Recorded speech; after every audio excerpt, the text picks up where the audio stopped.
there, and welcome to Legal Break. I'm Maureen Akers, and with me today, as always, Gary Bruce. Thank you so much for joining us again today, Gary. Good to be here again. Always. We love the questions that we get, and we love the conversations that we have. And today we're talking about if someone has an accident or injury, should they go to the emergency room and get checked out?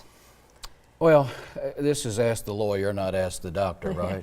But I think we all kind of agree that it's the thing to do. I mean, who knows what's going on? It's people call me sometimes and say, should I go? Well, who am I to say not to? I don't know.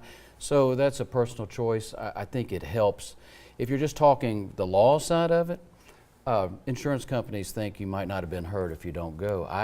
If you don't need to go, don't go is what I tell people. But if you need to go, you need to go. So it's all part of making sure you get well and get treated right. So if that happens, you're in some kind of accident, injury, you do go. Should you use your own health insurance when you go, or or for the medical care? How does all that work? Yes, you need to, because the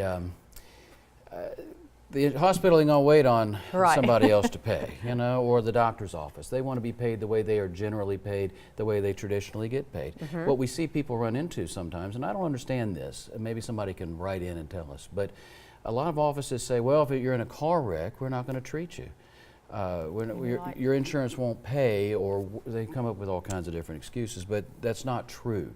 Part of what we do is deal with subrogation and reimbursement issues at the end of every case. So if you have Blue Cross or whatever that pays your bills, Medicare, we have to deal with those entities. We have to pay them back. So there's no free ride here, there's no free lunch. They have long since gotten involved in getting reimbursed, and it's a big part of dealing with these things. So what I see happen sometimes, people are offered something and said, look, deal with this, here's what you're going to get, but it doesn't take into account their obligations to reimburse their health care provider. So yes, you should use your, long answer short, yes, you should use your health insurance, and then we deal with the rest of it later.